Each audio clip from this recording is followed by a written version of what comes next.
Hello friends, welcome back to Scholar Study Center. This is your friend and mentor Ankit Bhandari and we are into lecture number 3 for Indian Contract Act 1872. दोस्तों हमने last lecture में discuss किया था कि एक contract के essential elements क्या होते हैं, right? Today in today's lecture हम ये डिस्कस करेंगे कि कॉन्ट्रैक्ट्स कितने टाइप के होते हैं. There are many types of contract जो हम बना सकते हैं या जो बनाए जाते हैं. उसमें से कुछ कॉन्ट्रैक्ट ऐसे होते हैं जो सही हैं, कुछ ऐसे होते हैं जो सही नहीं है, राइट? सो दोस्तों सही से देखिएगा, जब हम टाइप्स ऑफ कॉन्ट्रैक्ट की बात करते हैं तो वो 3 हिस्सों में डिस्ट्रीब्यूट किया गया है. The first part is on the basis of validity. The second part is on the basis of construction और mode of origin and the third part is on the basis of performance. ये 3 headings के अंदर मेरे पास variety है contracts की, right friends? So हम अगर शुरू करें तो सबसे पहले हम बात करते हैं on the basis of validity की. देखिए, on the basis of validity में सबसे पहला जो हमारा टाइप ऑफ कॉन्ट्रैक्ट है that is valid contract. Second is void contract. Third is voidable contract. Fourth is illegal and fifth is unenforceable. हमने ये 5 नाम तो देख लिए, बट ये सब होते क्या है वो देखते हैं. देखिए, वैलिड कॉन्ट्रैक्ट की अगर हम बात करें तो वो कवर होता है सेक्शन 2 क्लॉज H के अंदर of the Indian contract act. Valid का मतलब वो कॉन्ट्रैक्ट लॉ की नज़रों में एकदम परफेक्ट है. दैट मीन्स उसमें सारे के सारे एसेंशियल एलिमेंट्स मौजूद हैं. हाँ दोस्तों, सही सुना आपने. जो एसेंशियल एलिमेंट्स हमने डिस्कस किए थे फर्स्ट और सेकंड लेक्चर में, वो सारे एसेंशियल एलिमेंट्स जिस कॉन्ट्रैक्ट के अंदर मौजूद हैं या जिस कॉन्ट्रैक्ट में अवेलेबल हैं उसे हम बोलेंगे एक valid contract. It was very simple. Next आता है हमारे लिए वॉइड कॉन्ट्रैक्ट. देखिए, वॉइड कॉन्ट्रैक्ट कवर होता है सेक्शन 2 क्लॉज J के अंदर कवर होता है. अब वॉइड कॉन्ट्रैक्ट होता क्या है? वॉइड कॉन्ट्रैक्ट का मतलब एक ऐसा कॉन्ट्रैक्ट जिसमें एसेंशियल्स का कुछ ना कुछ पार्ट मिसिंग है. दैट मीन्स उस कॉन्ट्रैक्ट को हम कोर्ट के द्वारा एनफोर्सेबल नहीं करवा सकते. वो एक वैलिड नहीं है कॉन्ट्रैक्ट, राइट? सो वॉइड का सिंपल मीनिंग क्या है? It is null. Null is NULL. That is it has no value in terms of law. उसके बाद में नेक्स्ट हमारा आता है वॉइडेबल कॉन्ट्रैक्ट जो कवर होता है सेक्शन 2 क्लॉज I के अंदर. अब देखिए, वॉइड और वॉइडेबल में एक बहुत माइन्यूट सा डिफरेंस है. वो डिफरेंस क्या है हम देखते हैं. वॉइड कॉन्ट्रैक्ट के लिए अभी हमने डिस्कस किया कि जिसमें कुछ ना कुछ एसेंशियल एलिमेंट मिसिंग हो, बट वॉइडेबल कॉन्ट्रैक्ट ऐसा नहीं है. वॉइडेबल कॉन्ट्रैक्ट क्या बोलता है? जब हमने कॉन्ट्रैक्ट बनाया तब वो कॉन्ट्रैक्ट एब्सोल्युटली वैलिड है, but due to certain happenings in the future date वो कॉन्ट्रैक्ट इनवैलिड हो जाए या उस कॉन्ट्रैक्ट में कोई ना कोई एसेंशियल मिसिंग हो जाए, तब वो बन जाता है वॉइडेबल कॉन्ट्रैक्ट. दैट मीन्स जो फ्यूचर में वॉइड हो जाए on the happening of certain event, उसे हम बोलेंगे वॉइडेबल कॉन्ट्रैक्ट. जैसे कि फॉर एग्जाम्पल, मैंने 2015 में किसी फर्म के साथ एक कॉन्ट्रैक्ट किया कि आप मेरे लिए सर्विस टैक्स के रिटर्न्स फाइल करेंगे और उसके बदले में आपको मंथली 500 रुपीज़ पे करूंगा. एकदम सिंपल कॉन्ट्रैक्ट था और वैलिड कॉन्ट्रैक्ट था, इसमें कुछ भी गलत नहीं था. Now after a certain period of time government of India ने सर्विस टैक्स को डिसकंटिन्यू कर दिया एंड उसकी जगह goods and services tax that is GST आ गया. अब GST और सर्विस टैक्स दोनों अलग चीज़ें हैं. GST के अंदर सर्विस टैक्स, एक्साइज, सारी चीज़ें कंबाइंड है, बराबर. क्या मेरा जो कॉन्ट्रैक्ट किया गया था सर्विस टैक्स के लिए वही कॉन्ट्रैक्ट GST के अंदर वैलिड है क्या? नहीं है. क्यों? क्योंकि जो बेसिक ऑब्जेक्टिव था वो ऑब्जेक्टिव आज की डेट में एग्जिस्टेंस में नहीं है. सो उस कॉन्ट्रैक्ट की वैलिडिटी वहाँ ख़त्म हो गई, तो वो कॉन्ट्रैक्ट हमारे लिए क्या हो गया? वॉइडेबल हो गया at a future date, right? Then next हमारा आता है इलीगल कॉन्ट्रैक्ट जो कवर होता है section 23 of the Indian contract act 1872. अब इलीगल कॉन्ट्रैक्ट क्या होते हैं? बहुत ही अच्छा और बहुत सिंपल मीनिंग है इसका. ऐसे कॉन्ट्रैक्ट जिसमें किसी ना किसी लॉ का कोई ना कोई प्रोविजन डिफीट हो रहा हो, दैट मीन्स किसी लॉ के अगेंस्ट में अगर मैंने कोई कॉन्ट्रैक्ट बनाया है तो वो हो जाएगा इल्लीगल कॉन्ट्रैक्ट या इल्लीगल अग्रीमेंट। फॉर एग्जाम्पल, मैंने किसी के मर्डर की सुपारी दी, तो क्या वो वैलिड है? नहीं है वो valid, because murder is against the law, IPC में वो प्रोहिबिटेड है, राइट? इसीलिए मर्डर की जो सुपारी दी गई वो एक इल्लीगल कॉन्ट्रैक्ट है। या मैंने किसी को कॉन्ट्रैक्ट दिया चोरी करने का, तो वो भी इल्लीगल हो गया। या मैंने किसी को कॉन्ट्रैक्ट दिया कि आप जाकर उसके हाथ पैर तोड़ के आओ और मेरे साथ कॉन्ट्रैक्ट में एंटर करवाओ, तो क्या ये चीज़ वैलिड है? नहीं, लॉ ने क्या बोला? ये चीज़ इल्लीगल है। और किसी भी इल्लीगल ऑब्जेक्टिव या इल्लीगल कंसिडरेशन के साथ अगर मैं कोई कॉन्ट्रैक्ट करता हूं तो वो कॉन्ट्रैक्ट कहलाता है इल्लीगल कॉन्ट्रैक्ट। एंड कोई भी इल्लीगल कॉन्ट्रैक्ट इंडिया में एनफोर्सेबल नहीं हो सकता, राइट? बहुत सिंपल कंसेप्ट था। अब लास्ट हमारा on the basis of validity में आता है अनएनफोर्सेबल कॉन्ट्रैक्ट। अनएनफोर्सेबल, इसका मतलब जिसको मैं लॉ के द्वारा एनफोर्स ना करवा सकूं, दैट मीन्स जिसके लिए लॉ के अंदर कोई भी रेमेडी अवेलेबल नहीं है, राइट? और ये क्यों होता है? This happens because of some technical faults in the contract. For example, मैंने आज कोई प्रॉपर्टी खरीदने का अग्रीमेंट किया किसी के साथ। अग्रीमेंट हम दोनों ने देख लिया, सब पढ़ लिया। हम में से किसी एक पार्टी ने या दोनों ने अग्रीमेंट साइन नहीं किया, बाकी सब काम हो गया बट अग्रीमेंट साइन नहीं किया, तो क्या एट अ फ्यूचर डेट मुझे अगर केस करना हो तो मैं जा सकता हूँ कोर्ट में? नहीं। रीज़न, उस अग्रीमेंट की कोई वैल्यू नहीं है। Why there is no value? Because उस अग्रीमेंट में साइन नहीं हुए हैं। दैट मीन्स उसमें कुछ ना कुछ एसेंशियल एलिमेंट मिसिंग है। सिंपल था दोस्तों। आई होप आप लोगों को समझ में आए होंगे। That is contracts on the basis of validity. अब हम बात करेंगे contracts on the basis of construction या फिर on the basis of mode of origin. इसमें हमारे पास सबसे पहला टाइप आता है एक्सप्रेस कॉन्ट्रैक्ट, सेकंड आता है हमारे पास इम्प्लाइड कॉन्ट्रैक्ट, थर्ड हमारे पास आता है कंटिंजेंट कॉन्ट्रैक्ट, फोर्थ हमारे पास आता है ई कॉन्ट्रैक्ट,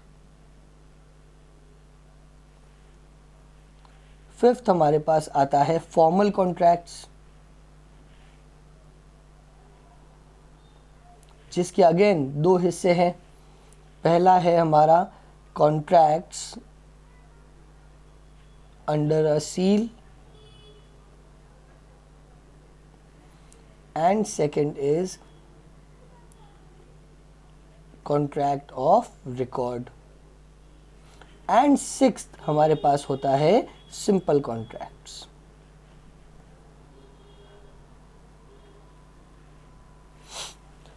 तो दोस्तों हम अब समझते हैं contracts on the basis of construction या फिर on the basis of mode of origin. बहुत सिंपल पॉइंट्स है, ध्यान से सुनिएगा। सबसे पहला पॉइंट हमारे पास एक्सप्रेस कॉन्ट्रैक्ट। एक्सप्रेस कॉन्ट्रैक्ट क्या होते हैं? ऐसे कॉन्ट्रैक्ट्स जिसमें सारे टर्म्स एंड कंडीशंस दोनों पार्टीज के बीच में म्यूचुअली डिस्कस होकर डिसाइड होकर फाइनलाइज हुई हो एंड दोनों पार्टीज को सारी टर्म्स एंड कंडीशन एग्जैक्टली पहले से पता हो, उन्हें हम बोलते हैं एक्सप्रेस कॉन्ट्रैक्ट। दैट मीन्स उस कॉन्ट्रैक्ट में एंटर होने से पहले दोनों पार्टीज ने सारी चीज़ें डिस्कस कर लिए and this discussion can be of either way. It can either be done orally और it can be done in written. Simple है। अब सुनिएगा, जस्ट नेक्स्ट हमारा टाइप ऑफ कॉन्ट्रैक्ट है implied contract. It is exactly opposite of express. है दोनों valid, but express contract क्या था? जिसमें दोनों पार्टीज ने म्यूचुअली डिसाइड करके कॉन्ट्रैक्ट किया हो। एंड इम्प्लाइड कॉन्ट्रैक्ट क्या है? ऐसा कॉन्ट्रैक्ट जो पार्टीज ने डिसाइड नहीं किया है। बट इम्प्लाइड कॉन्ट्रैक्ट क्या है? इम्प्लाइड कॉन्ट्रैक्ट ऐसा कॉन्ट्रैक्ट है जो contract parties by the act of parties अपने आप एंटर हो चुका हो।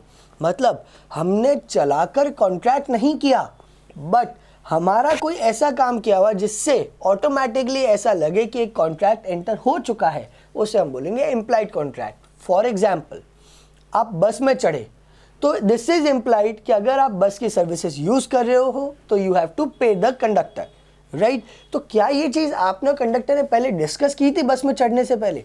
नहीं, आपके यहाँ पहले कोई डिस्कशन नहीं हुआ, आप सीधा बस में चढ़ गए।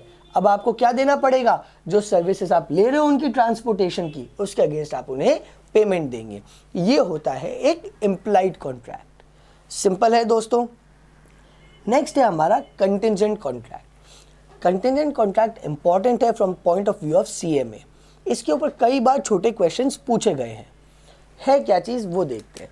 देखिए, एक कंटिंजेंसी होती क्या है? कंटिंजेंसी का मतलब होता है ऐसा इवेंट जो फ्यूचर में हैपनिंग या नॉन हैपनिंग की अभी श्योरिटी हम नहीं दे सकते, राइट। हमें नहीं पता है वो इवेंट फ्यूचर में होगा या नहीं होगा, इसीलिए हम उसे बोलते हैं कंटिंजेंट इवेंट। अब कंटिंजेंट कॉन्ट्रैक्ट क्या हो गया?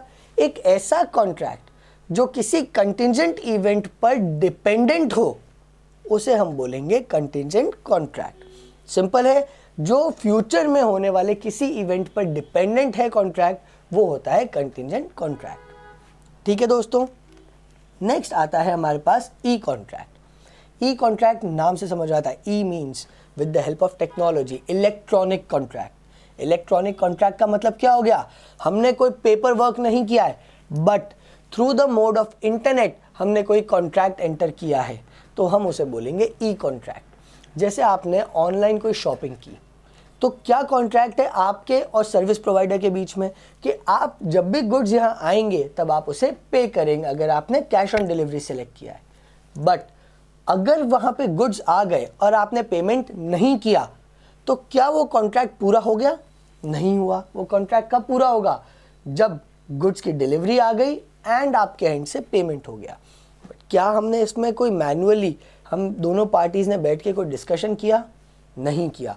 ये हमने सारा काम किया इलेक्ट्रॉनिकली, इसीलिए इसको हमने बोला ई कॉन्ट्रैक्ट। सिंपल कॉन्ट्रैक्ट है तो फ्रेंड्स। नेक्स्ट आता है हमारे पास formal contract. Basically formal contract sort of valid contract जैसा ही है, बराबर। बट डिफरेंस क्या है? फॉर्मल कॉन्ट्रैक्ट के दो पार्ट्स हैं।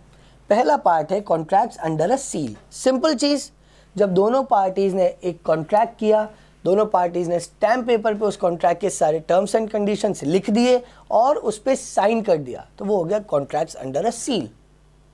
But contract of record, contract of record क्या बोलता है कि कॉन्ट्रैक्ट पार्टीज ने अपने आप नहीं किए, बट किसी ना किसी कोर्ट के जजमेंट से दोनों पार्टीज के बीच में कॉन्ट्रैक्ट हुआ है, तो हम उसे बोलेंगे कॉन्ट्रैक्ट ऑफ रिकॉर्ड्स।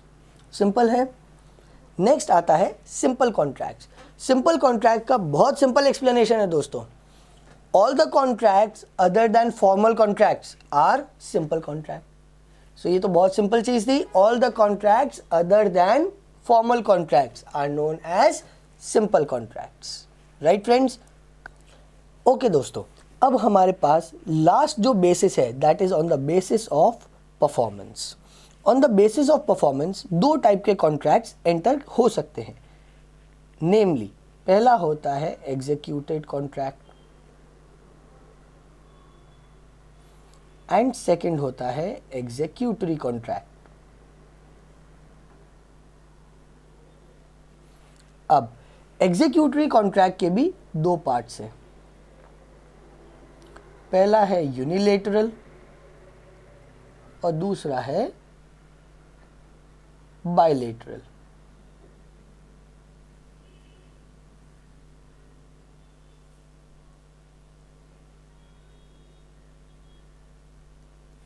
अब ये दोनों क्या है? सबसे पहले हम देखते हैं executed.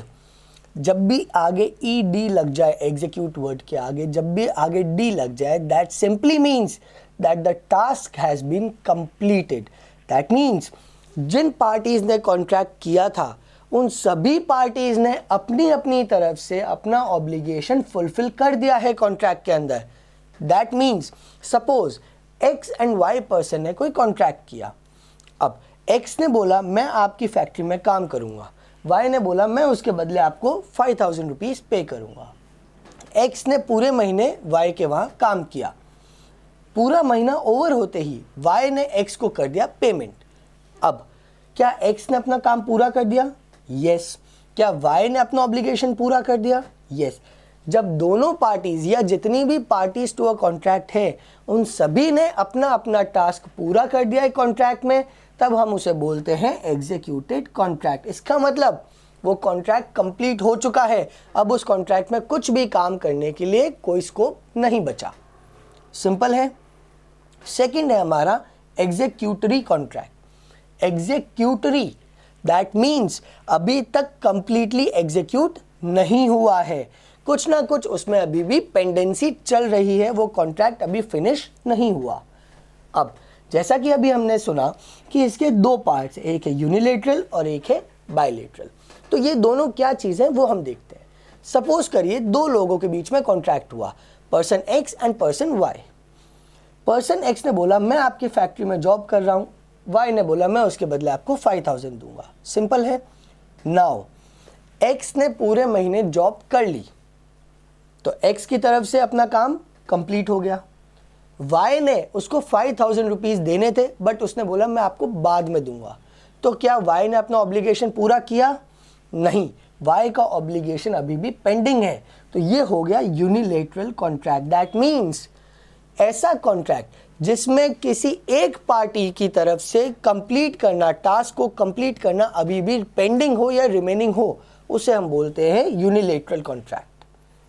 Now bilateral contract. X ने बोला मैं आपके यहाँ 1 महीने जॉब करूंगा, वाई ने बोला मैं आपको 5000 रुपीज़ दूंगा।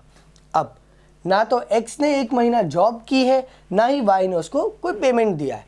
तो यहाँ पर क्या हो रहा है, दोनों पार्टीज की तरफ से अपने अपने ऑब्लिगेशन को अभी भी पूरा करना बाकी है। That means the parties to the contract, जितनी भी पार्टीज है उन सभी की तरफ से काम पेंडिंग है, तब हम उसे बोलेंगे bilateral contract. Right friends, I hope आप लोगों को समझ में आया होगा यूनिलेटरल और बायलेटरल कॉन्ट्रैक्ट्स क्या थे। सो दोस्तों, आज हमने क्या देखा कि टाइप्स ऑफ कॉन्ट्रैक्ट में 3 हेडिंग्स के अंदर कॉन्ट्रैक्ट्स को हमने डिस्ट्रीब्यूट किया, जिसमें हमारे पास total variety 5 + 6 + 2 that means 13 variety of contracts है, जिनमें किसी किसी के अंदर सब हेडिंग्स भी थे। ये सारे वेराइटी हमारे लिए बहुत इंपॉर्टेंट है। इन सभी से रिलेटेड कहीं ना कहीं इनके लिंक्ड प्रोविजंस आगे हमारे किसी ना किसी टॉपिक में कवर होते हैं। राइट, जैसे कि अब मैं आपको एक और एग्जांपल देता हूँ, एक ऐसा कॉन्ट्रैक्ट जो हमने यहाँ पर डिस्कस नहीं किया, दैट इज काजी कॉन्ट्रैक्ट। क्या नाम है उसका? काजी, QUASI, काजी कॉन्ट्रैक्ट। काजी कॉन्ट्रैक्ट होता क्या है? काजी कॉन्ट्रैक्ट मतलब एक ऐसा कॉन्ट्रैक्ट जो पार्टीज ने अपनी इच्छा से नहीं किया, but by the operation of law, सही से सुनिएगा, by the operation of law वो कॉन्ट्रैक्ट दोनों पार्टीज के बीच में हो चुका है। दैट मीन्स किसी ना किसी कोर्ट की रूलिंग्स या जजमेंट के अंडर जब दो पार्टीज के बीच में कॉन्ट्रैक्ट हुआ हो, तब उसे हम बोलते हैं काजी कॉन्ट्रैक्ट। इसका एक बहुत अच्छा एग्जाम्पल लेते हैं। Suppose there are 3 parties, party A, party B and party C. A ने बाय किए goods from B on credit, C gives guarantee. अब ये जो हमने केस लिखा, ये केस हमें क्या बता रहा है? 3 लोग हैं, ए, बी और सी। ए ने गुड्स बाय किए बी से और सी ने गारंटी दी है। किस चीज़ के लिए? कि ए ने जो आपसे क्रेडिट पे गुड्स लिए हैं, इन केस अगर ए आपको पेमेंट नहीं देता है, then C will be liable to pay B. Right now credit period 1 महीने का था। आफ्टर अ मंथ ए को क्या करना है? पेमेंट देना है बी को। A fails to pay B, मतलब ए के पास पैसा नहीं था या उसने देना नहीं चाहा, तो ए की तरफ से पेमेंट नहीं गया बी के पास। अब बी के पास क्या रेमेडी है? बी के पास रेमेडी है कि वो सी से पेमेंट कलेक्ट करेगा। तो बी ने सी को बोला कि यार आपने गारंटी दी थी, अब आप मुझे पेमेंट दो। नाउ सी को पेमेंट देना कंपलसरी है। क्यों? क्योंकि सी ने गारंटी दी थी ऑन बिहाफ ऑफ ए। सो सी ने पेमेंट दे दिया बी को। अब बी को पेमेंट मिल गया, सो बी तो हो गया अपने काम से फ्री। नाउ एक काजी कॉन्ट्रैक्ट क्रिएट हो गया है बिटवीन सी एंड ए। ये क्या काजी कॉन्ट्रैक्ट क्रिएट हुआ? दैट सी ने जो पेमेंट किया ऑन बिहाफ ऑफ ए, किसको किया था? बी को, वही पेमेंट अब सी लेगा ए से। That means now A has to pay the amount to C and not to B. Right friends, बहुत सिंपल था काजी कॉन्ट्रैक्ट। आई होप आप लोगों को समझ में आया हो एंड इसके डिटेल्ड प्रोविजंस आगे हमारे टॉपिक्स में कवर होंगे। सो दोस्तों, आज का टॉपिक हम यहीं ख़त्म करेंगे, जिसमें हमने डिस्कस किए हैं types of contract. Next lecture में हम डिस्कस करेंगे ऑफर एंड एक्सेप्टेंस के बारे में, डिटेल्ड प्रोविजन कि ऑफर क्या होता है, ऑफर के टाइप्स क्या होते हैं एंड क्या पॉइंट्स कवर होने चाहिए एक ऑफर को वैलिड ऑफर बनाने के लिए। राइट दोस्तों, चलिए take care, bye bye friends and see you soon.